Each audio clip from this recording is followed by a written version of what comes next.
Behold the Fietshulk, a meticulously designed 2-meter wide tread lane ostensibly reserved for bicycles. This lane, which flanks the vehicular roadways, is frequently demonstrated mere a painted bicycle gutter, offering scant protection or occasionally more robust barriers like verdant plantings and curbs. These lanes for lifestyle throughout the Netherlands, but narrower analogues can be found in various global locales. Today, however, we'll elucidate why these bike lanes, even in the cycling utopia of the Netherlands, are fundamentally car infrastructure, and why their existence underscores a profound misalignment in urban planning. At first glance, bike lanes seem to epitomize a progressive stride towards safer and more convenient cycling. They seamlessly integrate beside roadways, appearing to provide an accessible solution for urban mobility.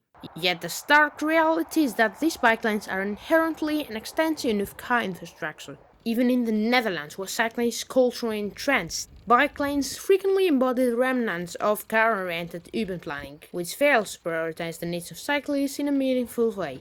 Bike lanes are conventionally implicated as essentially superficial appendages to existing roadways. They represent the slender corridor tenuously designed for cyclists within the expansive domain of automobile infrastructure. In essence, they're not conceived with cyclists in mind, but rather as a mitigating measure to accommodate them within a predominantly car-centric urban environment. This superficial accommodation underscores a deeper malaise. Cities engineered for cars rather than for people on bikes. Conversely, true bike infrastructure requires a comprehensive reimagining of urban mobility, devoid of the omnipresent peril posed by motor vehicles. The Netherlands exemplifies this paradigm with its extensive network of dedicated bike paths, which traverse idyllic paths, trace the contours of severe canals, and weave through neighborhoods where cars are scarcely present. These paths are not merely an afterthought, but are designed explicitly for cyclists, offering a safe and efficient mode of transport. A bike lane, even in the meticulously planned cities of the Netherlands, remains a narrow, precarious strip of road,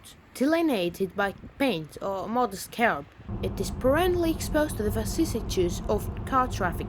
In stark contrast, a dedicated bike lane, bespoke thoroughfare for cyclists, crafted with their safety and convenience as paramount considerations. It signifies a profound departure from token gestures to genuine infrastructure that prioritize cycling. In that cities, one encounters both bike lanes and dedicated bike paths, while bike lanes might suffer from brief commutes or low traffic areas, they often became congested, squeezed between the crowds of cars and pedestrians. This configuration is far from ideal, and it certainly does not constitute the kind of infrastructure that promotes widespread safe cycling.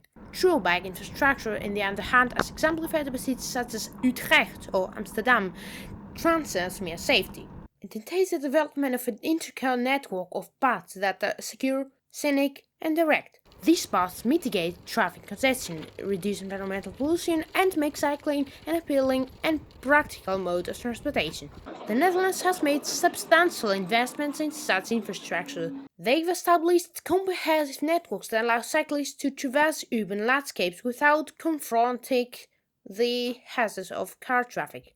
And as I previously said, these networks extend through parks, alongside scenery canals, and across dedicated bike bridges, embodying the quintessence of true bike infrastructure. Moreover, traffic-calmed streets are a vital component of genuine bike infrastructure. In these zones, roads are re-engineered to prioritize cyclists, often through reduced speed limits and strategic modifications that discourage fast car traffic. This approach not only enhances safety but also creates a more pleasant cycling experience. Traffic-calmed streets are seamlessly integrated with the complexity and narrow paths, forming a cohesive network that is safe, efficient, and inviting for cyclists. The inherent irony is glaring. Bike lanes are fundamentally an extension of car infrastructure. They are conceived and implemented not out of a genuine desire to promote cycling, but as a profoundly measure to integrate cyclists in an environment profoundly designed for cars. It is myopic to neglect the development of true bicycle infrastructure, as doing so ultimately actually perpetuates a reliance on cars and undermines the potential of safer and more sustainable urban mobility. They're not just amenities, they're necessaries in our quest to create cities that promote people over vehicles. To genuinely transform our urban developments, we must transcend these superficial solutions. We need to commit to start actually constructing dedicated bike paths and traffic-calm streets that are collectively form an integrated cycling-centric network.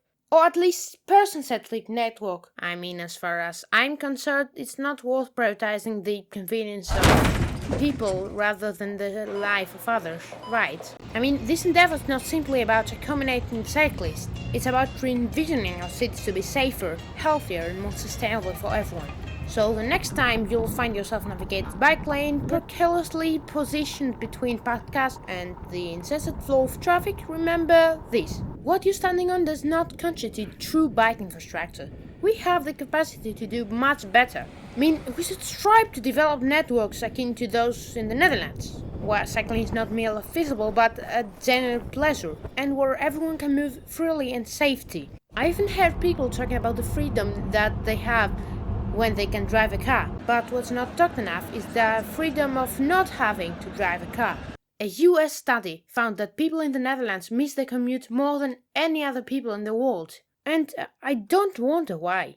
Now I would want to extend my deepest gratitude to my viewers who watched this video till the end. If you wish to support me further and get access to bonus content, please visit patreon.com/thedailyfreedom. Welkom in de Intercity richting Nijmegen. Wij zullen...